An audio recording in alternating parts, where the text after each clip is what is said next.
Muito bem. Gente, chegamos ao final do nosso estudo, o capítulo 4.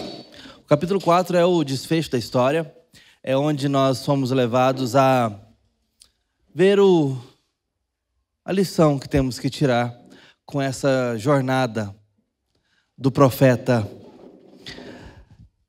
mal desejoso de pregar a palavra, ok?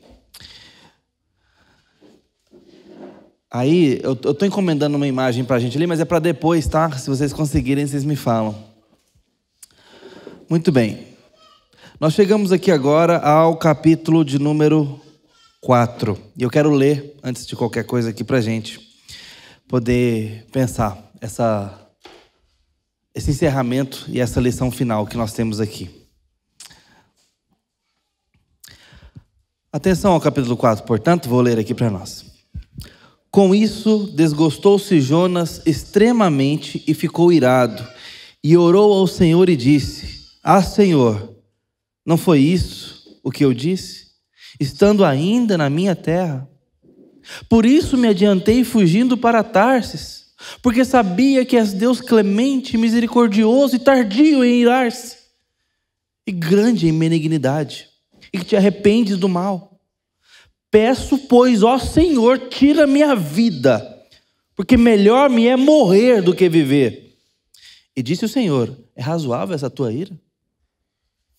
Então Jonas saiu da cidade, assentou-se ao oriente da mesma, e ali fez uma enramada, e repousou debaixo dela à sombra, até ver o que aconteceria à cidade. Então fez o Senhor, Deus, nascer uma planta, que subiu por cima de Jonas, para que fizesse sombra sobre a sua cabeça, a fim de o livrar do seu desconforto. Jonas, pois, se alegrou em extremo por causa da planta, mas Deus, no dia seguinte, ao subir da alva, enviou um verme, o qual feriu a planta, e esta secou.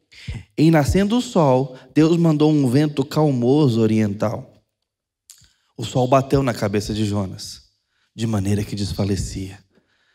Pelo que pediu para si a morte, dizendo: Melhor me é morrer do que viver. Então perguntou Deus a Jonas: É razoável essa tua ira por causa da planta? Ele respondeu: É razoável a minha ira até a morte. Tornou o Senhor: Tens compaixão da planta que te não custou o trabalho, a qual não fizeste crescer, que numa noite nasceu e numa noite pereceu.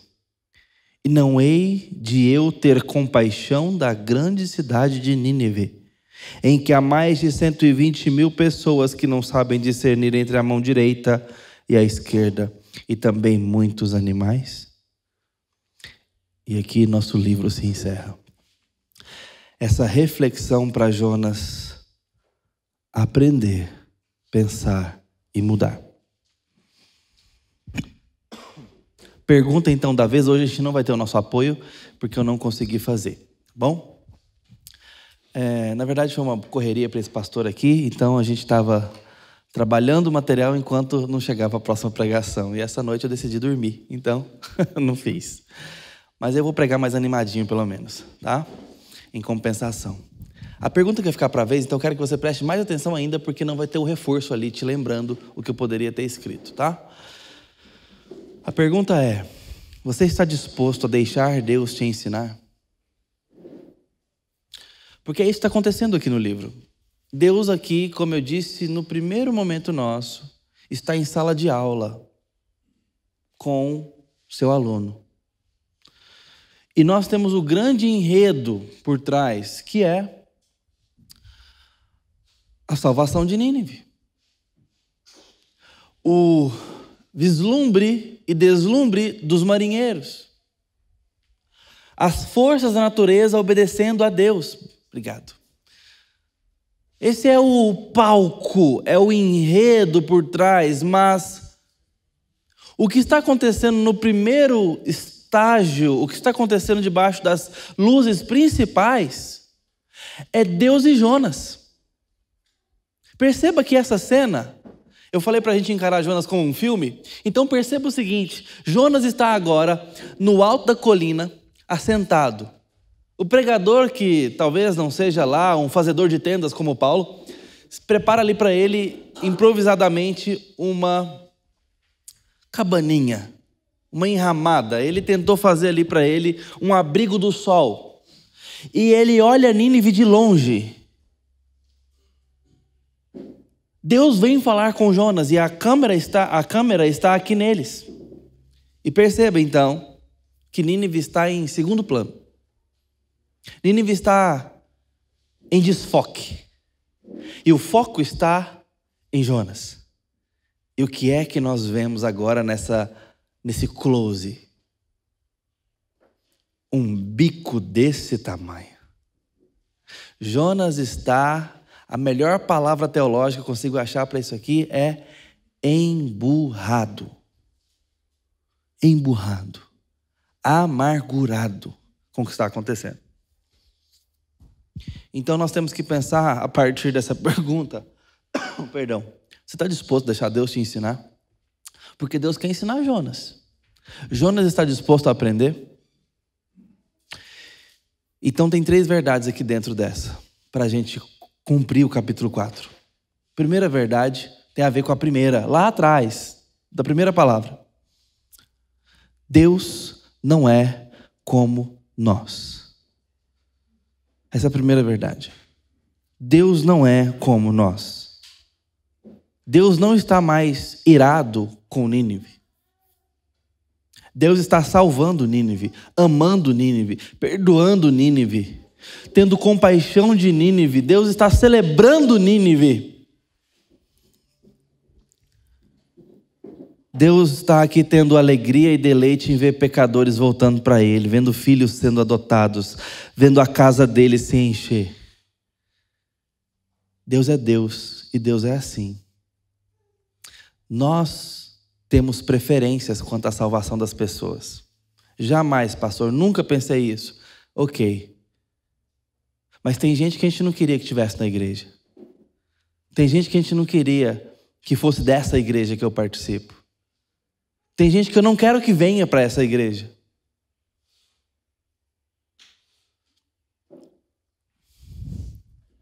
Tem gente que se incomoda com o crescimento da igreja. Tem gente que tem preferências entre irmãos. Veja se isso não combina com o Jonas. Ontem eu peguei leve com o Jonas. Eu quis ter empatia com o Jonas. Eu convidei você para fazer isso. Hoje eu não vou ter empatia de Jonas, não. Hoje não dá para ter empatia de Jonas. Jonas agora nos representa na lição final. E na lição final mostra uma pessoa muito diferente do coração de Deus. Deus quer pessoas. Deus quer a casa cheia. Deus quer de toda tribo, língua, povo e nação. Nós não. Nós temos preferências. Nós achamos que para alguns segmentos da vida não dá para misturar. Não dá para ter comunhão. Não dá para, pelo menos, ter comunhão aqui. Nessa igreja, nesse jeito, nesse local. Eu não quero caminhar com essa pessoa. Jonas não quer Nínive do lado de dentro. Ele quer Nínive destruída. É isso que ele quer. Algumas pessoas parecem que não têm alegria com a conversão de outras, não têm alegria em ter comunhão com outras, não têm alegria em ver pessoas chegando.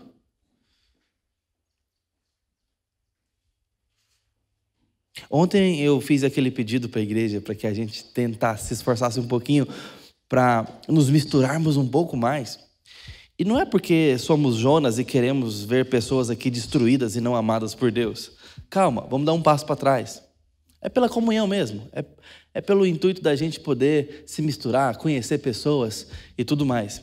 No entanto, tem algo que pode ser um pouco assustador para nós, que pode ser muito mal desejado na cultura cristã, que é a nossa inércia de conforto social. Essa sim é muito perigosa para nós. Não é que nós não gostamos de outros, não é que nós odiamos outras pessoas e por isso não nos misturamos. É porque está confortável. Eu conversava com o Rogério ontem sobre isso. Está confortável. Aqui, eu e essas pessoas. E a gente então se fecha, se acomoda e não sai do conforto. Dá aquele passo pelo intuito do projeto, pelo intuito da causa, pelo intuito do corpo, pelo intuito do ajustar-se uns aos outros. E esse nosso conforto é sintomático de uma postura muito mais parecida com a de Jonas do que com a de Paulo, que se desdobra, se faz de louco para ganhar os loucos, aprendeu a viver na fartura e na escassez para ganhar alguns. Esse é o sentimento de Paulo. Alguém que está se desdobrando, pensando, como eu posso fazer agora para chegar perto de algumas outras pessoas? Para me aproximar de um pouco mais de gente, para ter mais gente na minha listinha, para ter mais gente nos meus contatos, para ter mais gente nas minhas prioridades. Mais gente, não menos gente. Eu tenho me acostumado a ver muito por aí umas reflexões de sabedoria. Aprendi que na vida é isso, aprendi que na vida é outro. E ali vem algumas sentenças aparentemente de maturidade. E essas sentenças, via de regra, tem a seguinte frase: na vida teremos poucos amigos. Aí você põe a mão no queixo e fala assim: poxa, é verdade. A gente na adolescência acha que todo mundo é nosso amigo. Vem a maturidade e a gente fala assim: não, a vida é de poucos amigos. Eu queria que a gente não se acostumasse com algumas falácias de sabedoria do mundo secular, daqueles que não têm Deus como referência e que não é parte do corpo de Cristo. Pelo menos por enquanto. Eu queria que a gente não se vendesse o coração, a gente não vendesse o nosso coração para a sabedoria dos coaches populares, para a sabedoria do último best-seller vendido na Amazon. Você tem o livro dos livros, a sabedoria dos céus. Não nivele o seu coração por baixo, com a sabedoria dos homens, com a filosofia da modinha. Nós temos uma facilidade para fazer isso enorme. Por quê? É porque nós somos tolos, vendáveis, fracos? Não, é porque está chegando no nosso colo com mais facilidade. Estão empurrando, até porque tem interesse financeiro por trás. Estão empurrando pseudo-sabedoria para nós o tempo todo. E nós vamos comprando algumas verdades que precisam ser questionadas se são verdades mesmo à luz da palavra, porque nós temos o tesouro dos tesouros, só que esse tesouro precisa ser cavucado, precisa ser lido e estudado. Você precisa, no mínimo, estar aqui prestando atenção nessa palavra. Gente, eu cansei entre aspas, tá? Ainda não estou cansado não, mas eu estou usando só a frase. Cansei de fazer acampamento. Sim, fiz muitos. Amo esse ministério. Estava aqui dando aquele alerta para os irmãos, porque eu sei do valor que isso aqui tem na nossa comunhão. O potencial da gente se conhecer, se gostar, descobrir que tem uma pessoa ali, e não um número, e não apenas um rosto, tem uma pessoa.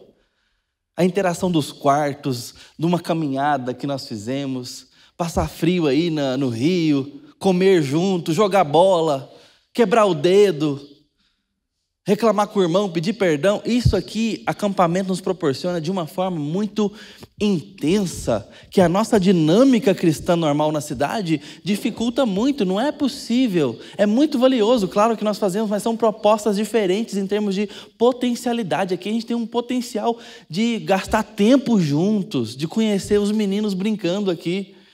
É uma coisa que aquece o meu coração, é ver o meu filho com vocês.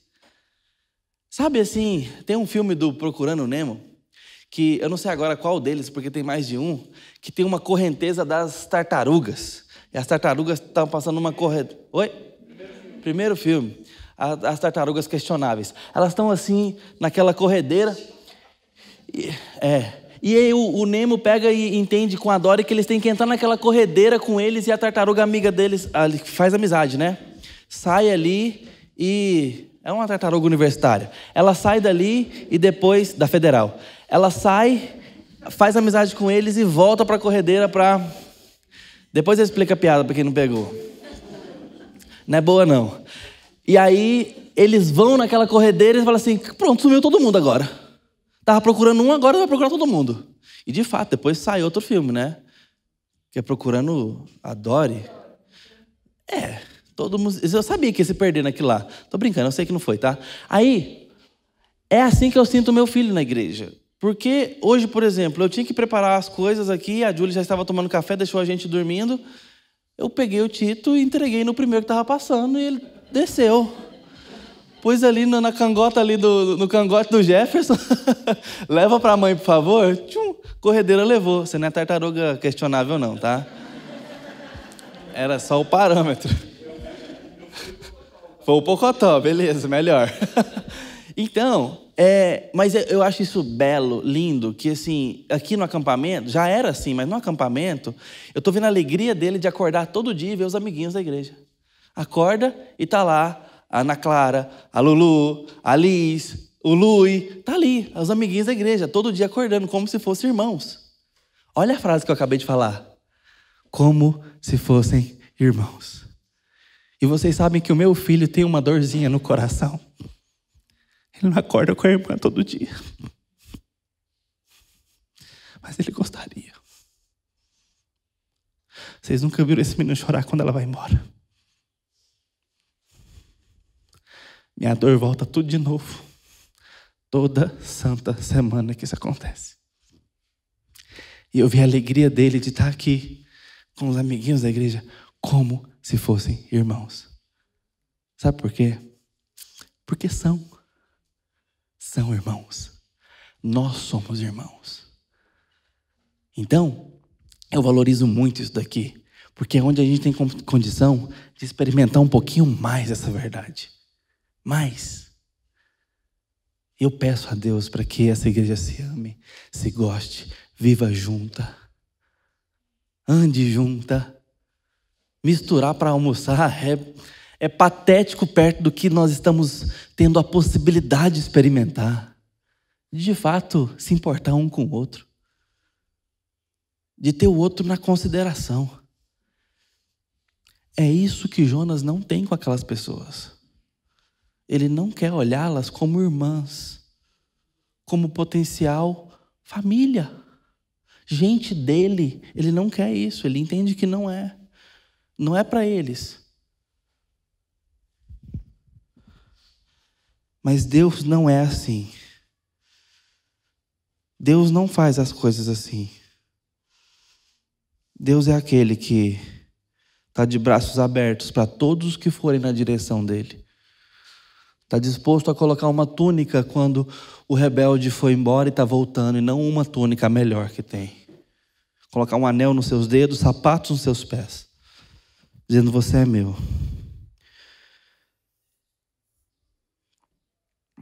Quando a pessoa vem a Deus e se arrepende no Evangelho, a Bíblia menciona, uma hora indiretamente, outra hora explicitamente, que há louvor no céu, anjos cantam. E é como se nós pudéssemos imaginar que Deus canta. O céu louva, se alegra, porque a família está aumentando. E Deus sabe, não tira os olhos disso. Um dia, nossas diferenças acabarão. Estaremos em família perfeita. E Deus, sem tirar os olhos disso, está falando: Jonas, vai para Nínive, prega contra ela. Prega contra o seu mal, prega contra o seu pecado, prega contra a sua maldade. Porque essa maldade destruída é o que vai trazer meus filhos de volta. Isaías, final de Isaías 64. Trazei meus filhos de longe, minhas filhas das extremidades da terra, os que formei e fiz para a minha própria glória. Deus não tira os olhos desse plano. Deus não tira os olhos da casa cheia um dia. Deus não tira os olhos da comunhão perfeita. Ele e os seus filhos juntos, que jamais se separarão. Não haverão mais despedidas. Deus não tira os olhos disso. E por isso Deus sabe o nome dos ninivitas, seus filhos e filhas naquela grande cidade, e está mandando Jonas ir. Aí você pode questionar: por que Jonas? Por que não outro profeta? Por que não um profeta que clama pela alma dos perdidos? Por que não um Moisés que se entregou para liderar aquele povo e pediu até para que fosse tirado do livro da vida, para que aquele povo fosse preservado? Por que não um profeta que se entrega, que ama o perdido? Por que não um apóstolo como Paulo, que se entrega aos que não são para que eles sejam? Aquele que está disposto a morrer para que eles possam chegar. Por que Jonas, um que não quer? Porque o foco desse livro não é sobre Nínive. É sobre Jonas e o seu Deus. A câmera está neles. E a maravilhosa, graciosa conversão de Nínive é o palco em segundo plano, para que Jonas aprenda o que ele tem que aprender. E Jonas está tendo que aprender que Deus é diferente dele. Jonas sabe que Deus é tardio em irar-se, é gracioso, é misericordioso, e ele repete todas essas características de Deus na sua conversa com Deus. Mas Jonas não tem alegria agora na misericórdia, na graça, na lentidão de Deus em irar-se. Há algo seriamente errado com o modo de pensar de Jonas. Jonas está furioso e teme que deva existir qualquer ameaça ainda com aquela cidade viva. Ele tem um desgosto pela alegria daquela cidade. Ele tem um desgosto pelo perdão dispensado sobre aquela cidade. Jonas queria sinceramente que Nínive fosse aniquilada, deixasse de existir. Ele não quer pensar na possibilidade de comunhão. Ele não quer esse tipo de coisa acontecendo. E Jonas tem que entender que Deus não é como nós. Deus não é como ele. Deus é diferente. Mas a diferença entre Jonas e Deus fica claro quando Jonas se ira facilmente e Deus o ouve. Aqueles que são casados, ou mesmo aqueles que namoram, mas os casados vão entender isso de forma um pouco mais clara. Sabe que a comunicação, ela nem sempre é fácil. Aliás, talvez seja a tarefa mais desafiadora de um casal. Até porque se tem saúde nisso, é como se todo o resto estivesse mais ou menos bem. Mais ou menos bem, eu digo o seguinte, é um platô de saúde geral, generalizada, se a comunicação vai bem. Porque, via de regra, é uma das primeiras coisas que se desalinha ou estraga. E é muito comum essa seguinte cena. Vou falar agora. O que foi? Nada. O que foi? Nada não.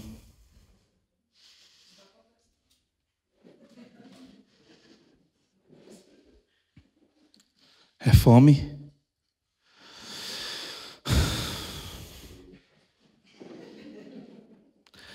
E se ninguém falar mais nada, é capaz de inacreditavelmente ficarmos por 60 minutos calados.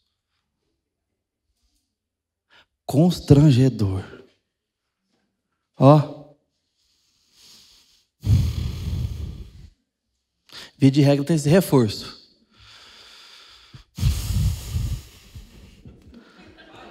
Aí você fala o quê? Ok. Liga lá no futebol. Nem assisto. Aí passa um pouquinho, a panela. Gente, não estou falando lá de casa, não. Estou falando hipoteticamente, tá? Como eu usei o futebol, nem assisto futebol. Só para vocês entenderem que eu estou falando de uma ficção aqui. Aí vocês... É sério. Gente, lá em casa emburrado sou eu. Vocês têm dúvida disso? É sério mesmo, tá? De verdade, estou falando sério. Eu estou falando da casa do Marquinhos.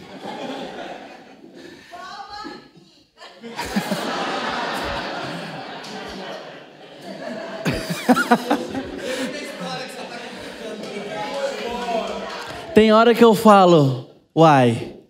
Aí eu penso, ah, tá. Combinou. Aline, é o seguinte, não, calma lá. Marquinhos, tá? Gente, é sério, lá em casa emburrado sou eu. De verdade, tá? Eu é que reclamo. Sou eu mesmo. A Julie, ela até esquece porque ela estava nervosa 5 minutos depois. Ela tem déficit de atenção, ela não... É sério, ela não... Gente, a Júlia é fácil, de verdade. De verdade. Então, vou voltar à ficção. Tá? Aí você tá lá vendo televisão falando, não é nada, não é nada. Aí, de repente, as panelas assim, ó. E uma porta, pum. Aí você vai... 10 minutos depois, passa pela sala.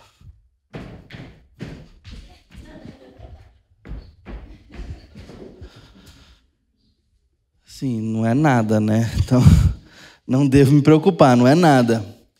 Tem um problema. A gente não quer falar. Por quê? Por que você não percebe sozinho? Por que eu preciso falar?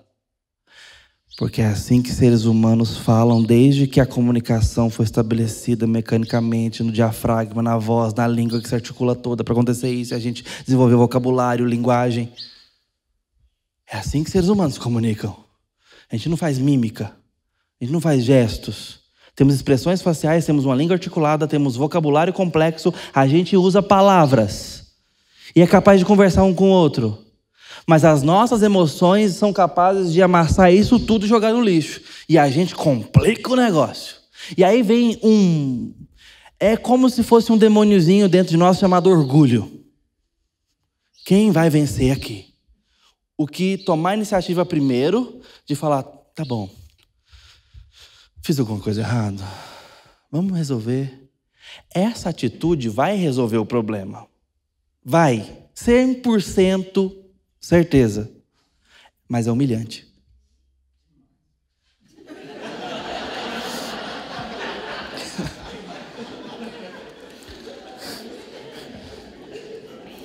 Alguém tem um lencinho aí?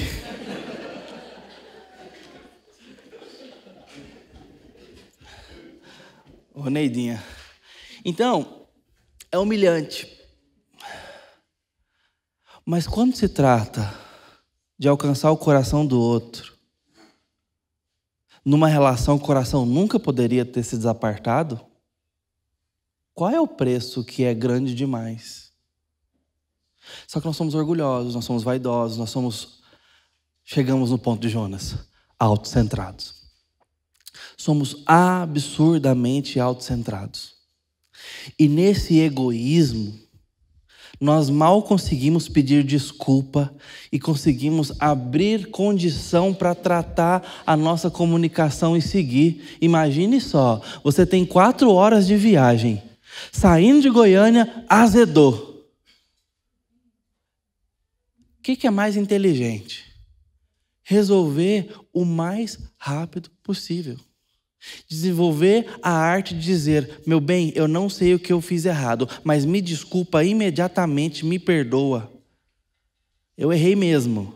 O que eu fiz? Não sei o que eu fiz. Ok? Para seguir viagem. São 4 horas. Entendeu? E outra dica, não é lá em casa, já disse, mas leva comida. Põe um chocolatinho ali no bolso. De vez em quando você, nem olha. Aqui, tá. Manda aqui. Aí você dá só um rabo de olho aqui, pra ver. Aí vai estar um sorrisinho, assim, uns dentinhos pra fora. Aí você já relaxa aqui, de boa. Fala assim, você me conhece, né? Assim, conheço. Missão cumprida. São dicas do cotidiano, mas é o seguinte, Jonas é autocentrado, ele só enxerga o seu próprio umbigo, ele só enxerga o seu próprio sentimento. E ele está olhando para aquelas pessoas, se vendo. Ele não consegue olhar para além do ego dele, do medo dele, da aversão dele. Ele não consegue enxergar gente em Nínive. Ele consegue enxergar ideologia, ele consegue enxergar apenas ameaça, ele consegue enxergar apenas perigo, desonra. Ele só consegue enxergar filosofias, ideias, ele só consegue enxergar uma nação, mas não pessoas na nação. Ele consegue enxergar um povo, uma cultura, mas não consegue enxergar pessoas. E Deus olha para pessoas. E é muito bom Deus ser diferente de nós, porque eu estou buscando todo esse caso aqui do egoísmo e do emburramento, porque muitas vezes nós não queremos ouvir as pessoas emburradas. Meu filho, ele tem um probleminha assim com ira mesmo, eu já percebo isso. E é da nossa natureza. A minha natureza é um pouco irascível. Meu pai era um pouco irascível, e bastante, na verdade. E eu sei que eu tenho que lutar contra isso. E meu filho já está me mostrando e escancarando no meu rosto, na minha cara, que ele tem esse pecado no coração dele. E ele, às vezes, ele imita a mãe, quando a mãe fala bravo com ele, ele imita ela, ele fica bravo com ela também. E às vezes ele vem pedir alguma coisa com um jeitinho nervoso. E a gente, nessa hora, tenta falar, é mais calmo ainda. Tenta dar uma ignorada aqui. Tipo, o que você está fazendo não tem efeito. Você não vai conseguir o que você quer desse jeito. Então a gente dá uma ignorada aqui. Às vezes, não estou nem vendo você fazer isso. E depois conversa com ele. Ou ali mesmo, dá uma seguradinha nele e fala, não pode falar assim com a sua mãe, não pode falar assim com o papai. Mas tenta não reforçar a gritaria, tenta não reforçar aquele comportamento que às vezes é dele e ele está aprendendo também. Só que com Deus é diferente. Ele ouve filhos dando piti. Ele não ignora Jonas. Vocês repararam isso? Ele escuta Jonas zangado. Jonas está nervoso e Deus está escutando. A gente pode falar para o filho, eu não vou escutar você falando desse jeito comigo, não. Pode falar para o cônjuge, por que você está falando desse jeito comigo? Não, se acalma aí, depois a gente conversa. Não, você foi grosso comigo, o que é isso? Você foi grossa, mal educada, você foi mal educado comigo, não. Desse jeito não, vamos conversar desse jeito não. E parece uma atitude sábia, de vamos tentar deixar abaixar a poeira aqui, abaixar aqui a fogueira, depois a gente volta a conversar. Parece até uma atitude sábia. Normal nossa relação humana. Deus, eu não estou falando que Deus está dando um exemplo aqui a ser seguido, no sentido de vamos entrar no meio do fogo e ver o que sobra. Não, eu só estou dizendo que Deus tem o jeito dele. E ele ouve Jonas no meio do fogo, ele escuta Jonas nervoso, Jonas está furioso e Deus ouve. Deus ouve Jó. Há quem diga o seguinte, nossa, tem uma paciência tal de Jó. Que paciência? Você leu o livro de Jó direitinho? Me fala da paciência de Jó. Jó tem 42 capítulos. Jó se queixa mais ou menos 1,5 por capítulo. Ele repete as mesmas queixas para Deus. Repete. Pede a morte. Igual Jonas. Não quero morrer, não quero mais não. Que paciência é essa? Não tem paciência não. Ele reclama, ele murmura. Ele só não blasfema contra Deus. Ele olha para Deus. Ele quer saber de Deus. Mas mesmo nessa reclamação toda, nessa murmuração toda, Deus escuta Jó. Deus ouve Jó. E ainda Deus diz que Jó falou que era reto sobre ele. Tem mais. Abacuque se queixa com Deus. Ele não conseguia entender exatamente como Deus usava pessoas ruins para punir o mal em Israel, e Deus usou. Levantou nações contra Israel, levantou ímpio contra Israel para corrigir Israel. E ele então reclama, se queixa. Obrigado, Senhor. E Deus usa essas pessoas e Abacuque se queixa. E Deus escuta a murmuração de Abacuque. Jeremias reclama. Jeremias se queixa com Deus. Estava cansado de pregar. Era pesado demais para ele. Ele não queria, ele reclama, ele murmura.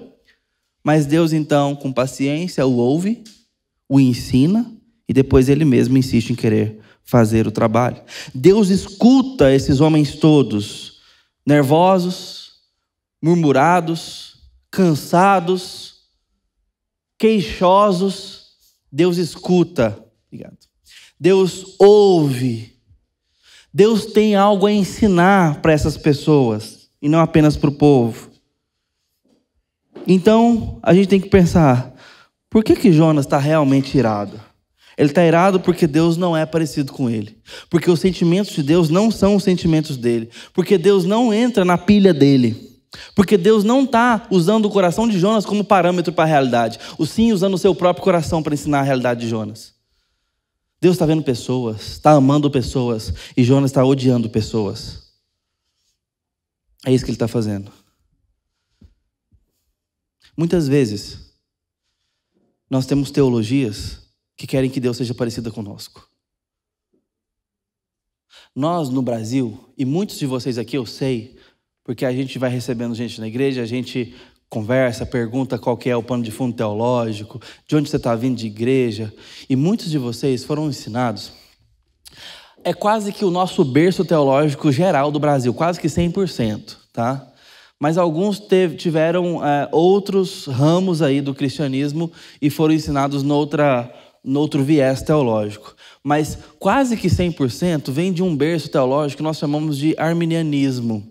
O arminianismo é um sistema doutrinário que vê a salvação de uma forma um pouco específica com relação ao homem no centro da equação da salvação, a responsabilidade humana, o livre-arbítrio e toda a sua agência para a santificação. Tudo isso está na mão do homem. Deus, nessa história, a única coisa que ele pode fazer antemão é saber e, no final das contas, responder ao pedido humano. É essa a dinâmica do arminianismo. E eu sei que aqui, a maior parte de vocês, olhando vocês aqui... Peraí, deixa eu largar de hipocrisia. Sim, vocês... A maior parte de vocês aqui, eu sabia quem estava só brincando, veio desse berço, eu sei disso. E esta perspectiva teológica, num grosso modo, primeiro, ela é um equívoco teológico. Eu não posso fazer rodeios com isso. Olhando biblicamente, ela é um equívoco teológico, do ponto de vista da soteriologia, ou seja, da salvação. Mas, um dos maiores problemas do arminianismo é querer que Deus seja mais parecido conosco. Colocar sentimentos humanos em Deus. Colocar o ponto de partida de Deus como se fosse o nosso ponto de partida. E esse é um problema grave porque muitas vezes nós queremos que Deus faça as coisas com o nosso modo de justiça. E é por isso que temos dificuldade, às vezes, de entender a forma de Deus salvar, quem Deus quer salvar e com que critérios. Jonas olha para Nínive e fala assim, Nínive não merece. Nínive não tem santidade, como é que vai ser salva? Nínive não escolheu a Deus, muito pelo contrário, escolhe enfiar a faca no olho de prisioneiros. Então olha para Nínive como alguém que não pode ser salvo, não merece ser salvo, porque eles não têm mérito, não têm obras, eles não têm o coeficiente atrativo, que é usar a própria liberdade para chamar Deus ou para ir até Deus. Esse é o ponto de partida arminiano. Eu escolho Deus porque eu sou livre para isso. E Deus é justo em eu, escolhendo Ele, me dar salvação. Eu não escolhendo Ele, não me dar salvação. E esta salvação retributiva, de acordo com as obras, é parte da cultura humana. E assim, quando eu trago isso para a minha realidade espiritual, ou mesmo de fé e de cristianismo, eu estou fazendo Deus mais parecido comigo e com a justiça humana. E é normal que tenhamos dificuldades com isso, porque no tempo bíblico, Paulo teve que argumentar exaustivamente sobre isso, porque tinha dificuldade de se entender sobre isso, sobretudo os judeus. Eles não tinham facilidade de entender a graça. Eles tinham muita dificuldade de entender a graça. Eles tinham muita dificuldade de entender a soberania de Deus com a bondade de Deus. Quando a soberania era usada para a justiça e para a ira, estava tudo certo. Como Jonas aqui não teria problema. O problema de Jonas não é com a ira soberana de Deus. O problema de Jonas é com a graça soberana de Deus. Nosso versículo, quem lembra? Ao Senhor pertence a salvação. Jonas 2,9. E Ele dá a quem quer soberania graciosa. Esse é o problema de Jonas.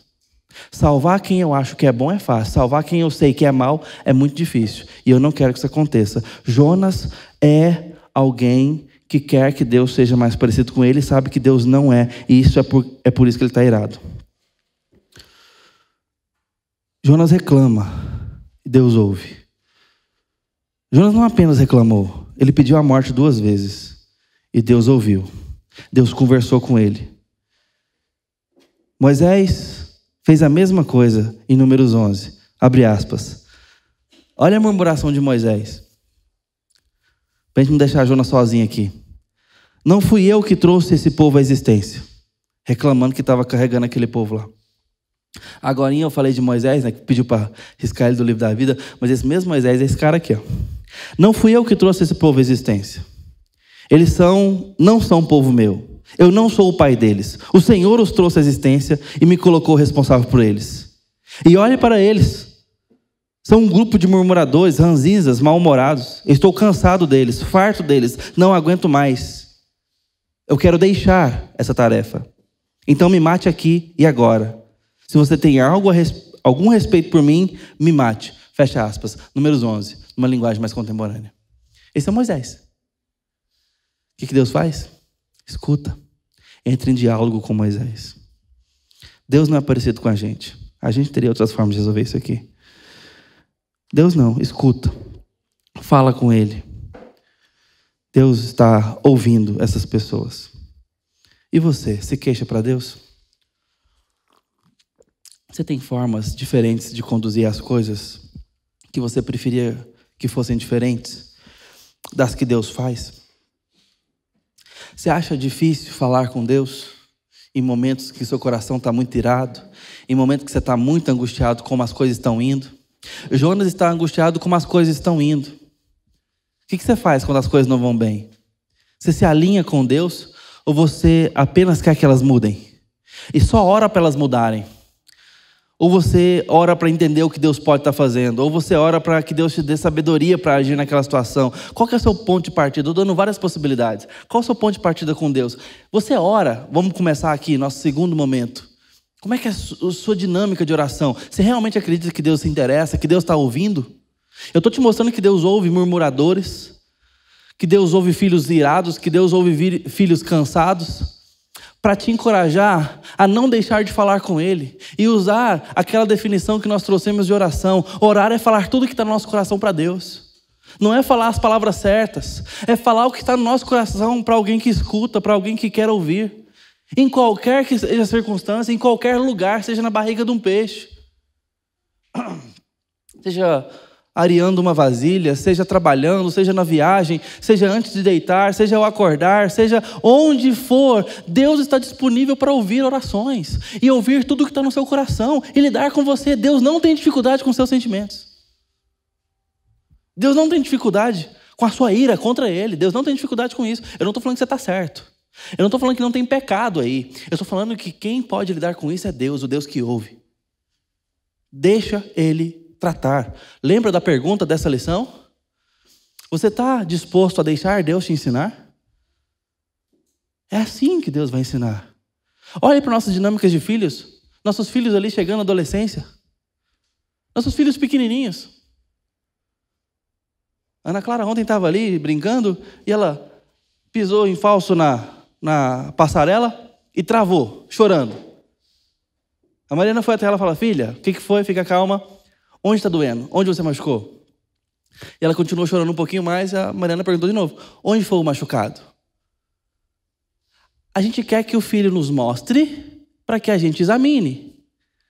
Está chorando? O que foi? Onde está doendo? Senão a gente tem que sair procurando. Com Deus não é diferente. Não é que Ele não sabe, mas Ele estabeleceu o diálogo pela oração como uma forma de tratamento. Nós temos que falar. Nossos filhos vão chegando à adolescência. A pior coisa que eles podem nos dar é o silêncio. A gente quer que eles abram o coração. Quais são os desgostos na escola? Quais são as alegrias? O que está ruim? O que está bom? O que está te assustando? O que está te encorajando? A gente quer isso deles, para que a gente possa conhecer e ouvir. Deus quer nos ouvir. Deus quer saber do seu cansaço. Deus quer saber da sua tristeza. Deus quer saber do seu desgosto, da sua ira. Deus quer saber. Com Ele você pode conversar. Com Ele você pode se abrir completamente. Deixa Ele tratar. Deixa Ele te mostrar que Ele faz as coisas diferentes de você. Ele faz as coisas do jeito dele. Deus se ira. E a sua ira é terrível. Isso é verdade. Mas Ele é tardio em irar. Ele é abundante em amor. Seu amor é inabalável. Ele não tem desejo nenhum de fazer o mal. Jonas tem dificuldade com isso. E aponta isso para Deus. Você é tardio em irar-se. Sabia que era Deus clemente, bondoso. E Jonas coloca tudo isso para fora. Jonas tem dificuldade com quem Deus é. E a melhor coisa que nós podemos dar nesse momento é a nossa sinceridade. Sabe o que muita gente faz? Inventa outro Deus que não existe. Prefere olhar para Deus e ver a si próprio em Deus do que lidar com os problemas que Deus mostra para nós. Vê um Deus justo e prefere pensar num Deus que não se ira. Vê um Deus santo e prefere pensar num Deus que tolera o pecado. Vê um Deus bondoso e gracioso e prefere pensar num Deus que não tem bondade. E inventa outro Deus, porque está nessa hora inventando um Deus. Como um seu batata, que a gente vai pondo ali o nariz, o bigode, a orelha que a gente quer. Deus não é assim. Deus não é o seu batata. Deus não é como nós. E se fosse, a gente estava perdido. Você deveria ser salvo se você, na sua opinião, se você fosse Deus, com seus critérios de salvação? Complicado, né?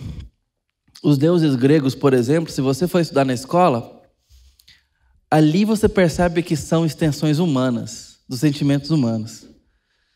Eles erram nos vícios sexuais, eles se iram por coisas banais, eles punem os humanos por detalhes. A agricultura, por exemplo, a deusa Ceres, é uma deusa. Ela é capaz de secar uma vegetação porque o milho não foi colhido do jeito que ela queria, porque tal oferenda não foi do jeito que ela se agradou. Então, esse detalhe faz com que ela queime toda a plantação daquele ano. E assim, todos os deuses do panteão grego são completamente antropomórficos, são formas humanas, são extensões nossas, porque a gente desenhou eles, a gente fez eles à nossa imagem. E Deus é que nos fez a imagem dele, e está nos chamando a olhar como Ele olha, a ver como Ele enxerga. Deus não ensina como a gente ensina. É a segunda verdade desse texto. Ele não é como nós, mas também não ensina como a gente ensina. E nós estamos vendo isso desde o começo. Então, atenção aos versículos 5 a 9 agora. Jonas fica emburrado. Ele caminha para fora de Nínive, faz ali a sua cabaninha e então fica emburrado, olhando para o que estava acontecendo. Há um pastor americano que conta uma história muito simples. Eu vou usar essa história para não usar uma história particular nossa, mas assim, ele estava lá na cidadezinha em Liverpool e ele tinha ali uma das senhoras mais gentis do bairro que vendia peixe frito. E o peixe frito dela era um sucesso, muito saboroso e tal. Todo mundo gostava de comprar, sobretudo aos sábados pela manhã ou aos domingos.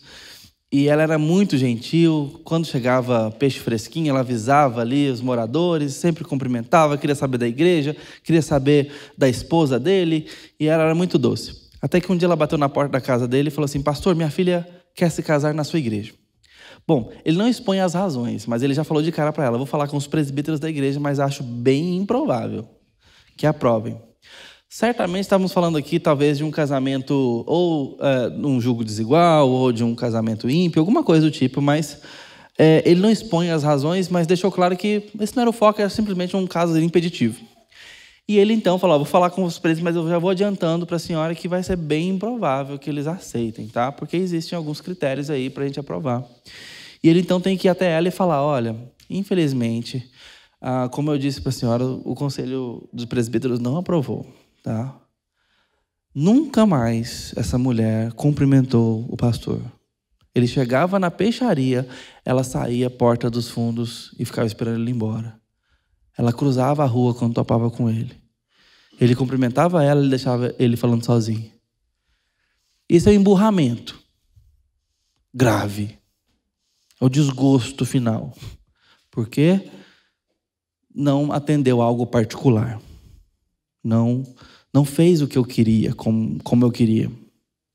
Ainda que tenha critérios. E, gente, não se surpreendam. A nossa capacidade de emburrar é muito forte. De se ofender é muito grande. A gente está no acampamento, existem regras. Imagina a gente aqui com... Adolescente não tem problema com regra. Eles estão talvez mais aptos a desobedecer, mas eles são fáceis de receber as regras. Adulto tem dificuldade. Adulto tem dificuldade. Fala assim, olha, não pode entrar no rio sem colete. Nossa, chamou minha atenção. Por exemplo, tem uma regra aqui, tem até uma placa ali, não pode entrar com carro aqui. Regras do acampamento, gente, eu não faço as regras. Se você vai falar para a pessoa que não pode entrar com carro aqui, ela pode se ofender. Pode. Tem que pegar a mala e levar o carro. Enfim, é assim. É assim que é. Adultos se ofendem com regras quando você os chama a atenção.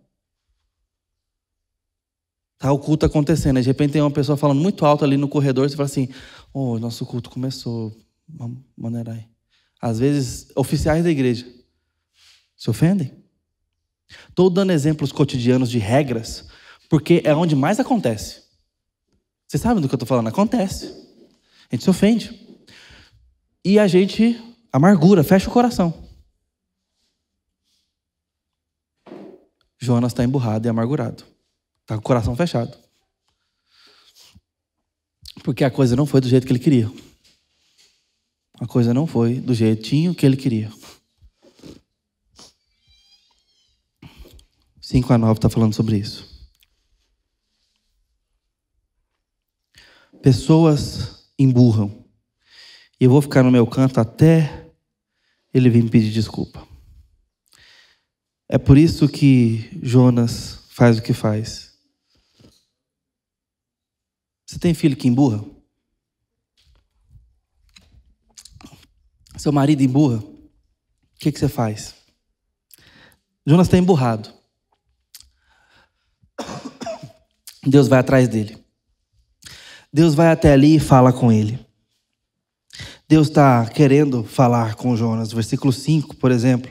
Ele está sentado naquela enramada. E é então quando Deus faz uma planta subir sobre a sua cabeça, porque vai chegar a lição final. Deus quer mostrar algo para o seu profeta e não abre mão de tratar o coraçãozinho dele. Deus ensina de uma forma diferente. Deus não aquece o lombo do Jonas porque ele está emburrado. Deus não chega em Jonas e fala o seguinte, para com isso, moço, cresce. Ei, toma tipo. Não vai desemburrar não? Espera aí então. Não. Deus faz uma planta crescer. Olha a didática do nosso Senhor. E uma planta então cresce sobrenaturalmente sobre Jonas. Essa hora você devia ter pensado o quê? Olha o perigo de sermos autocentrados, a cegueira que isso causa. Eu falei do caso de chamar a atenção do irmão, qualquer coisa, e a gente achar muito ruim. Por que a gente acha tão ruim? Porque a gente está autocentrado, não está pensando no todo. Porque a gente pode falar assim, nossa, verdade, né? Existe toda uma estrutura, existe um projeto aqui maior. Opa, eu estava destoando isso aqui. Boa, obrigado pelo lembrete aí. Não, a gente se ofende porque a gente é autocentrado. Jonas está tão autocentrado que a planta cresce assim, crescendo ali, Ele poderia se assustar, ele poderia se maravilhar porque ele conhece a Deus, ele poderia falar assim, bendito seja o Senhor no céu, citar um salmo como ele fez na barriga do peixe. Poderia ter feito qualquer coisa, mas o que ele faz? Yes, sombra. Obrigado a Deus. Melhor plano do mundo. Não, ele está tão cego no seu próprio conforto que ele nem percebe que algo sobrenatural está acontecendo, que Deus está agindo de forma sobrenatural. Ele não percebe. Ou percebe e isso não tem importância porque ele está tão autocentrado. E ali a arapuca já foi armada. Deus vai ensinar o profeta. Era hora dele abrir um diálogo com Deus e falar, Senhor, obrigado pela planta. O Senhor sabe que eu estou aqui passando algo muito tenebroso no meu coração. O Senhor sabe que eu estou vivendo dificuldade aqui. Me trata. Me trata enquanto eu estou nessa sombra, que eu estou aqui raciocinando direito. Me perdoa, me cura. Imagina esse desfecho. Mas não. O nosso egoísmo, ele é tão sério, ele é tão grave, que Jonas só consegue ver o seu conforto e valorizar aquilo. Então Deus, que havia preparado a planta, prepara um verme, prepara um pequeno monstrinho para ir lá e comer a raiz da planta, comer a planta, ferir a planta e a planta seca. Deus está preparando a sua aula. E Jonas agora fica irado e pede a morte de novo. E Deus então expõe o coração de Jonas. Jonas foi exposto ao vento no barco, às ondas, foi exposto ao peixe de Deus, foi exposto à ordem de Deus e agora foi exposto ao sol de Deus. Tudo isso para que o coração de Jonas fosse exposto a Deus. E ele pede a morte e pede a morte com razão, razoável. E agora Jonas vai ter que ser exposto à poderosa mão de Deus. Jonas está tão furioso porque o seu conforto foi tirado que ele fala que é melhor morrer do que viver. E aqui fica clara a inversão de valores. Jonas está irado pela salvação de pessoas e Jonas está irado da mesma forma porque o seu conforto foi tirado. Olha o pé de igualdade. Por que eu estou falando que é a mesma ira? Porque ele pede a morte nas duas circunstâncias. É um pedido de morte porque ele não tolera viver o que ele está vivendo. Desgosto porque tem gente sendo salva, que ele não gostaria que fosse salva. Desgosto porque ele está com o sol na cabeça. Perceba que o ponto de partida é um coração adoecido com relação à forma como Deus faz as coisas. Deus não faz as coisas como nós fazemos. Deus não é como nós, Deus não faz as coisas como nós fazemos. Deus não ensina como a gente ensina, Deus não age como a gente age. Ele está desgostoso com isso. Ele está com um problema com isso. Ele está furioso com isso. Jonas recebe agora uma voz calma vindo na direção dele e diz: Jonas, é razoável essa tua ira? Ah, meu amigo. Aí o negócio explode. Aí a chaleira ferveu. Eu tenho todo o direito de estar zangado até a morte. Eu estou irado o suficiente para morrer. Você pode ver o que Deus está fazendo aqui? Você consegue enxergar o que Deus está fazendo aqui? Ele fez Jonas chegar ao ponto de perceber que ele era completamente autocentrado, hipócrita, que os valores dele estavam completamente desalinhados. O valor por uma cidade gigantesca sendo salva da condenação eterna e Deus demonstrando seu amor em gigantesca escala é o mesmo parâmetro de análise dele está aqui demonstrando amor e apego pela sombra que estava na sua cabeça. Estava furioso porque Deus não destruiu Nínive, mas furioso porque Deus destruiu a planta.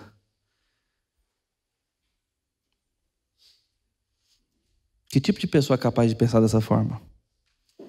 Uma pessoa egoísta, uma pessoa autocentrada. E é isso que nós odiamos, quando Deus torna claro que tipo de pessoas nós realmente somos. E algumas situações de frustração em nossa vida escancaram para nós quem nós realmente somos. Que tipo de gente nós somos. E isso é capaz de nos irar, desgostar. E por fim, a última lição desse capítulo 4. Agora os versículos 10 a 11. Deus não vê as coisas como nós vemos. Primeiro, Ele não é como nós somos. Ele não age, em segundo lugar, como nós agimos ou ensina como ensinamos. Em terceiro lugar, Ele não vê as coisas como nós vemos. A sua forma de ver, os seus pensamentos, a sua perspectiva é diferente. Tem o privilégio do olho de Deus. A boa notícia é que Ele nos convida para ver como Ele vê, para ser como Ele é e para agir como Ele age. Tudo isso em Jesus Cristo. O nosso discipulado nos convida a isso. Os versículos 10 a 11. Há essa última coisa para a gente ver aqui. E às vezes nós recusamos a enxergar essas lições que vamos aprender aqui. Mas Deus vê como Ele vê. Jonas, você está preocupado com o que você quer. Você quer a Síria destruída. E você quer a sombra sobre a sua cabeça. Você está irado porque não obteve o que queria, porque você não tem o que você gostaria.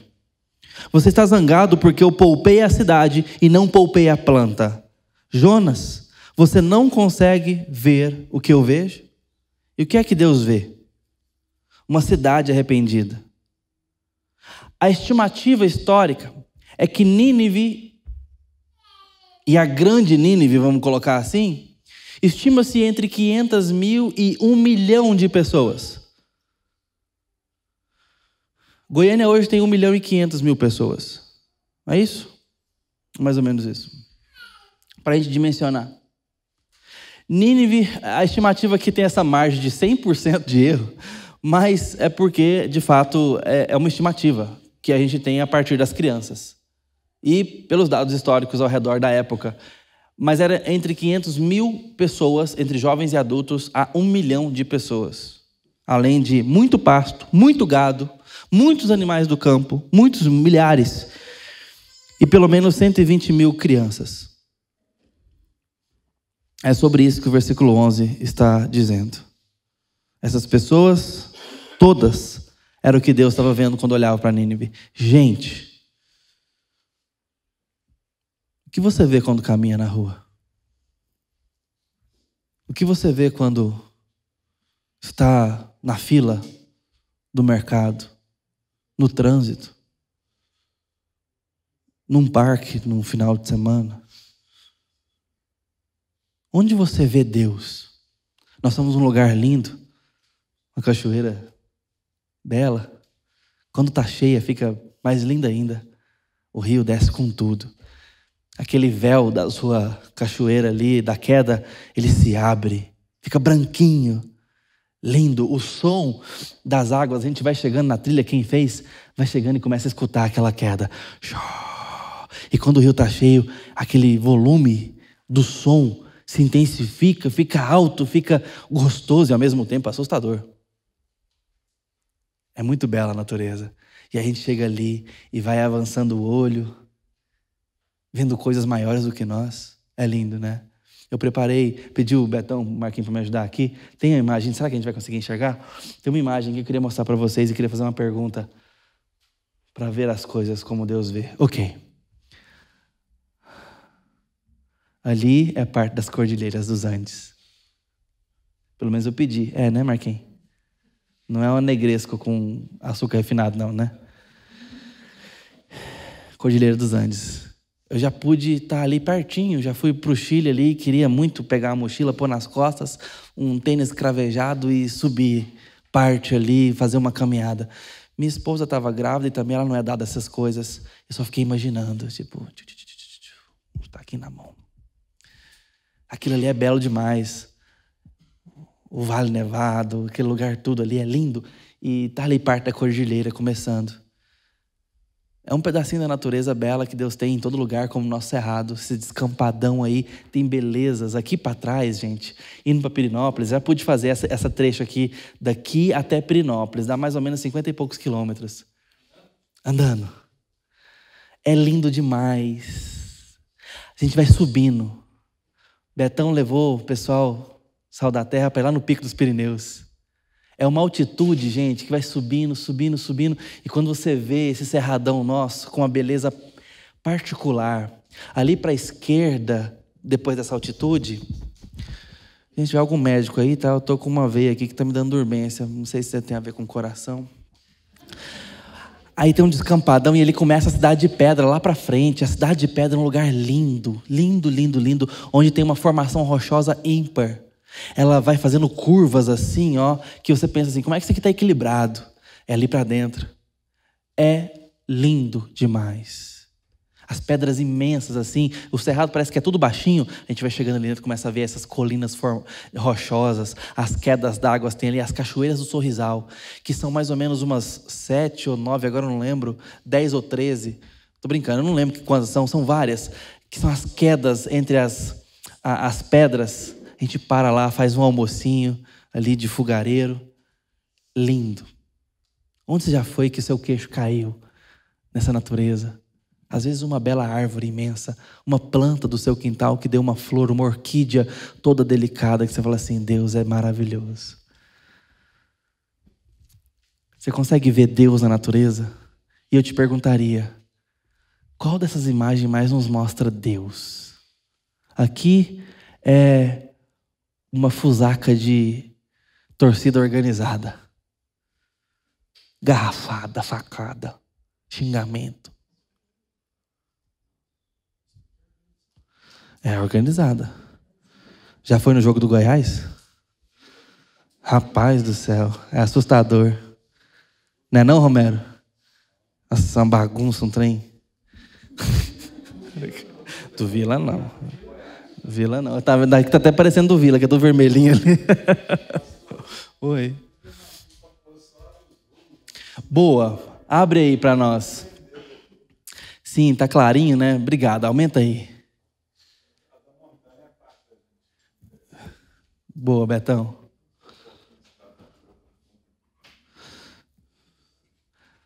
Nada como um especialista em ergonomia para nos ajudar.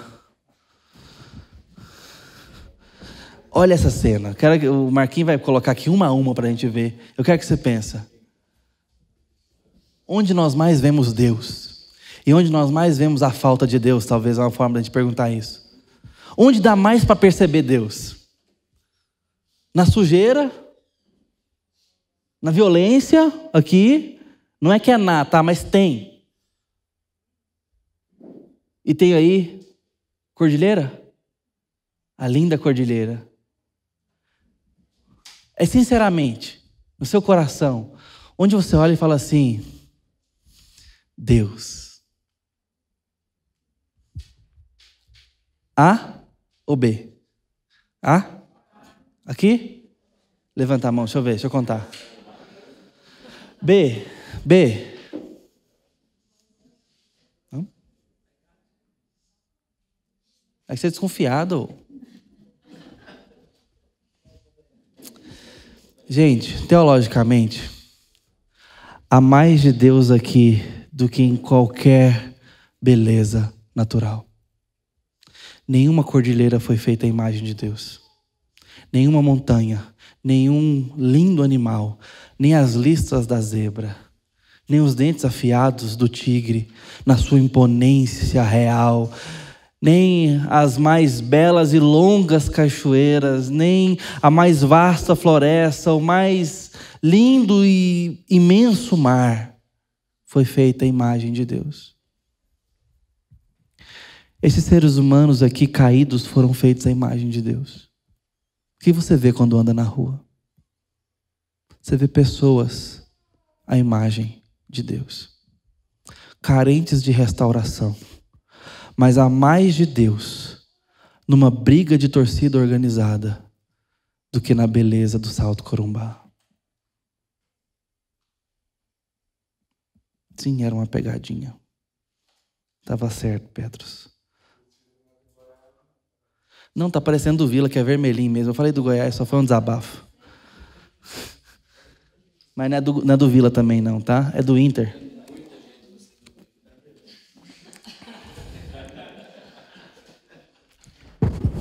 Não vamos perder o foco não, Rogério. Estamos aqui falando sério aqui.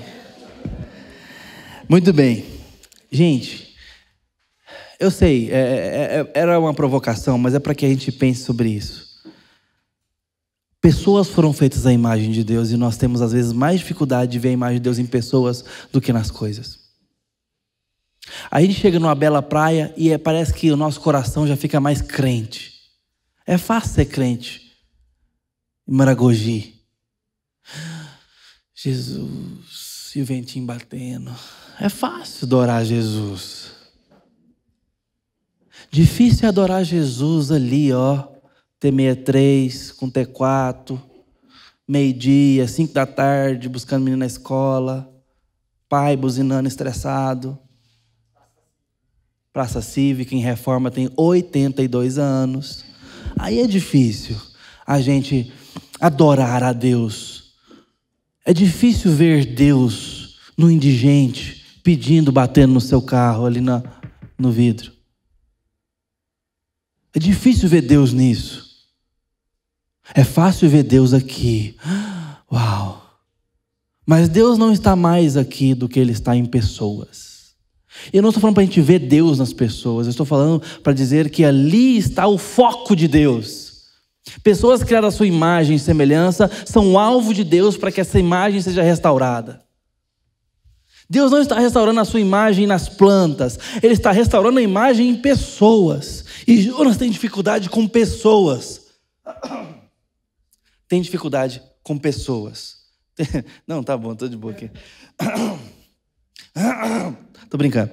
Ele tem dificuldade com pessoas. Ele tem dificuldade com gente. Ele tem dificuldade com coração humano que não é como ele gostaria que fosse.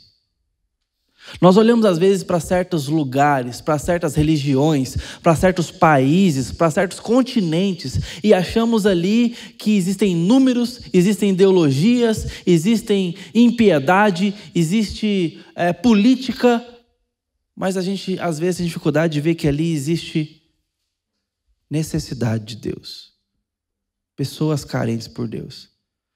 Você olha o muçulmanismo e talvez as primeiras noções que vêm à sua mente sejam de idolatria, ameaça, intolerância, violência. Agora, essa semana, gente, cerca de 22 cristãos foram decapitados num vídeo público que acabou de sair aí, tá? Para passar um recado para o resto dos cristãos ali de uma parte vinda das religiões muçulmanas e tal. Isso acontece o tempo todo. A gente vê esse tipo de coisa que a gente vê, que a gente pensa. O nosso coração pode se tornar muito parecido com o de Jonas, e Jonas está aqui para nos ensinar uma lição, o livro. Deus quer nos ensinar algo. Quando você pensa no muçulmanismo, quando você pensa no Islã, o que vem à sua mente? Eu quero que você pense sobre pessoas carentes de Deus. Eu quero que você olhe para o seu vizinho e pense que ali pode estar uma pessoa carente de Deus. Eu sei que talvez por 15 anos você pode nem saber quantas pessoas moram no apartamento da frente. Mas eu te encorajo a pensar nessas pessoas como gente, como campo missionário.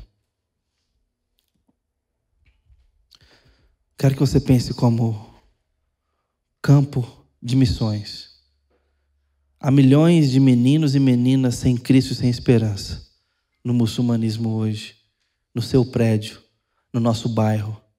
Nós precisamos amá-los a ponto de falar do amor de Deus e testemunhar do amor de Deus.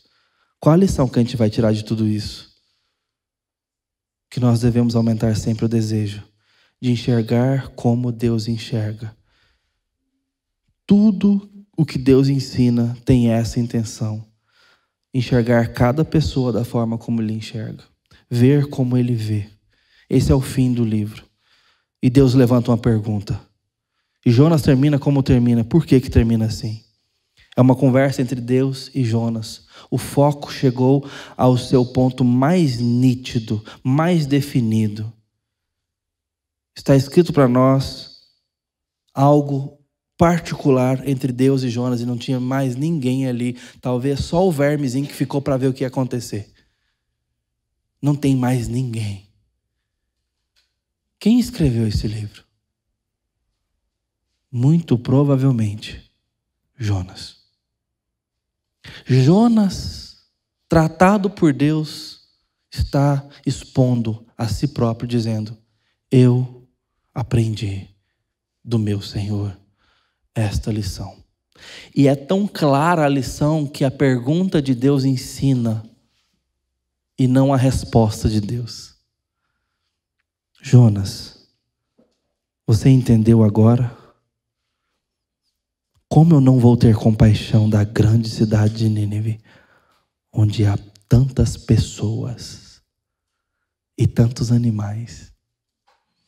Como não vou ter compaixão? É sobre amor e missão. Um Deus que ama está em missão. Deus te ama e te colocou em missão para que você ame também.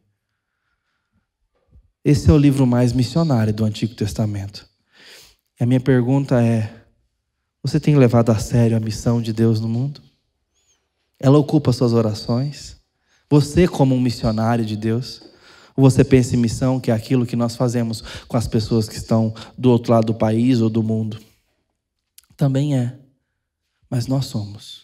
Jonas é. Ele não queria ser. O que você tem feito pela evangelização do mundo e também o seu condomínio? Comece amando a sua igreja e os projetos dela. E avance, amando sempre pessoas e cada vez mais pessoas. Cada vez mais gente na sua lista de prioridades. Deus vê as coisas como Ele vê e não como nós vemos, e isso é a nossa esperança, porque Ele quer nos ensinar a enxergar como Ele enxerga.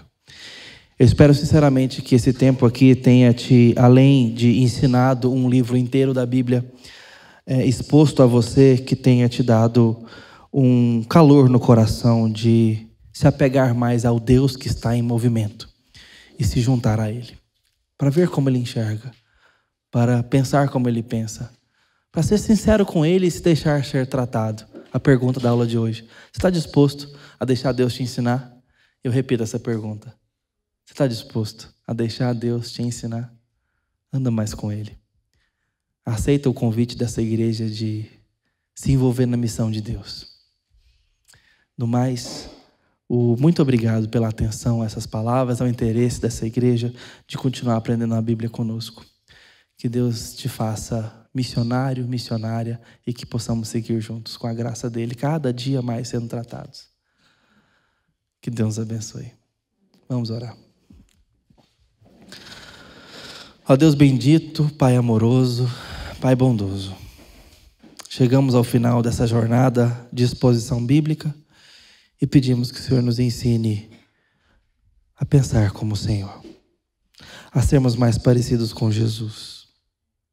Eu peço a bênção do Senhor sobre essa igreja, sobre essa amada igreja do Senhor, sobre o projeto dessa igreja que o Senhor tem nos entregado. Nos ajude a juntarmos com o Senhor, nos dá mais maturidade, nos dá mais visão do alto, nos dá coragem e ousadia, nos abençoe, Senhor, nos dê graça, nos amadureça individualmente, nos avive. Ó Deus, em nome de Jesus, cuida de nós, a Igreja Presbiteriana do Bueno e aqueles que são nossos convidados aqui. Nos abençoe, guarde os nossos irmãos que já partiram na estrada, abençoe a ida deles, que eles cheguem em segurança, os livres do mal. Te pedimos pelos irmãos aqui que vão pegar nós todos a estrada daqui a pouco, que o Senhor nos abençoe, nos guarde, nos livre. Obrigado por esse tempo maravilhoso que o Senhor nos deu aqui, de comunhão, de descanso, de refrigério para o coração. Ó Deus, eu peço que nós possamos fazer bom proveito desse tempo, agora, daqui por diante, que não fique aqui, ó Deus, tudo que aprendemos, tudo que nos envolvemos, os irmãos que conhecemos, nos dê mais liga, nos dê mais união, em nome de Jesus. Te agradeço por todos que trabalharam, te agradeço pela bondade do Senhor em nos dar esse tempo aqui, pela estrutura desse acampamento, pela Igreja Presbiteriana de Anápolis, que tem investido aqui. Obrigado por esse privilégio de poder estarmos aqui. Obrigado pela natureza do Senhor que podemos desfrutar nesses dias aqui também. Em nome de Jesus. Amém.